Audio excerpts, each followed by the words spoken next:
Glanced at the asset we've been working on, sort of gothic outer thingy. I just hated a lot of it. It was just really plain.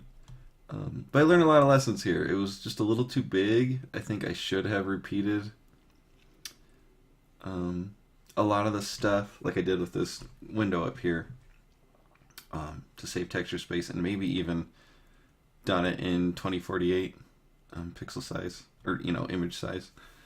Um, and if some of you are like getting a notification on streaming or whatever, sorry. This is only gonna last a minute while I go through what I did.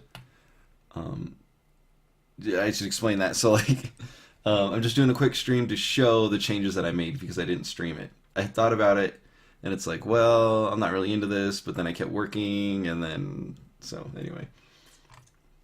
The first thing I did was just like darken some more stuff like in here. Just pull those gradients up, made it darker to show the division on the trim here. I also did like an adjustment layer. Like if I get rid of this here, we were really dark. So I just sort of lightened it all a bit, but also kept those darks. What I did was just I copied everything, pasted it to a new layer, image adjustments, levels. You can do Control L as well, and then you click Auto. The next thing I did was do this little thing right here. I had some bricks and stuff. I don't love it, but it's on its way. And I've been working on this whole asset like way too long. One of my philosophies this time around is to get it good enough, and if I hate it years down the road, because games take that long, unfortunately, then I'll change it. There are some things I could add a little grime in between these cracks here and these bricks up in here, and hopefully you can see my cursor. If you can't, it's like in the upper left here, in that big flat area. Just added like a simple brick texture.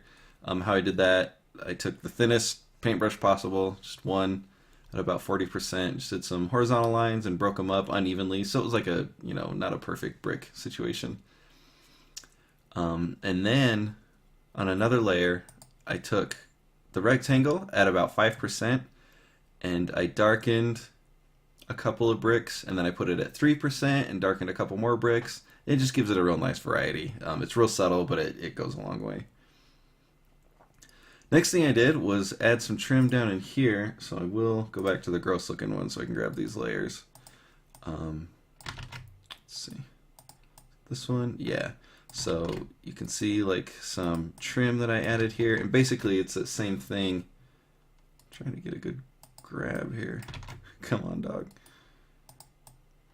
Yeah, so like right here, and then I did some vertical ones right here. Basically the same thing where I go straight across with a fairly dark brush and then do a highlight beneath it, so it gives it just a little crevice. And then I went in and added, like some grime again, where I take a gradient and go up and down from it. Where did I put those? It's these, yeah. Pretty simple. Then I broke it up a little bit. It was, perfect gradient, and then I go in and mess with it, give it some smudge it around, delete some of the value to make it look more like grime and wear and tear and stuff like that. I also darkened the trim a bit with an overlay layer. Oh, it's right here. It was on it. So just pure black and put on overlay layer, just to like make that trim look a little bit different. I don't even know if I like it that much, but it's kind of working so far. I also got rid of that stained glass look. In the end, I'll probably just do like a solid color.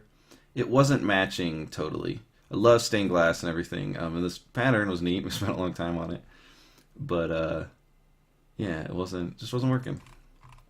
So anyway, then I messed with like adding some like subtle color stuff right here. I didn't like it either. Once I get a better feel for what I want in this area, I might even work on some like plant stuff. I might work on a planter.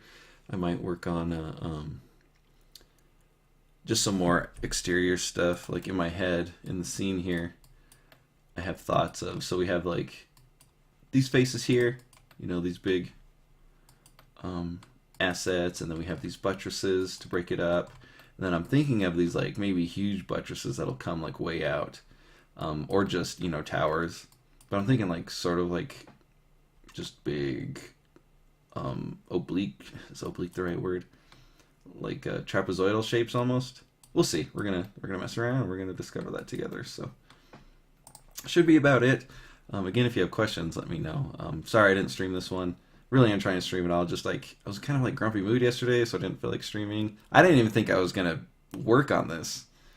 I opened it up and I was like, ugh, this part looks bad. And I started adding, and I just started messing around, and then it all just sort of started working better than I thought it would. So anyway, that's it for now. I'll be back on maybe even just like 5 minutes. But anyway, laters.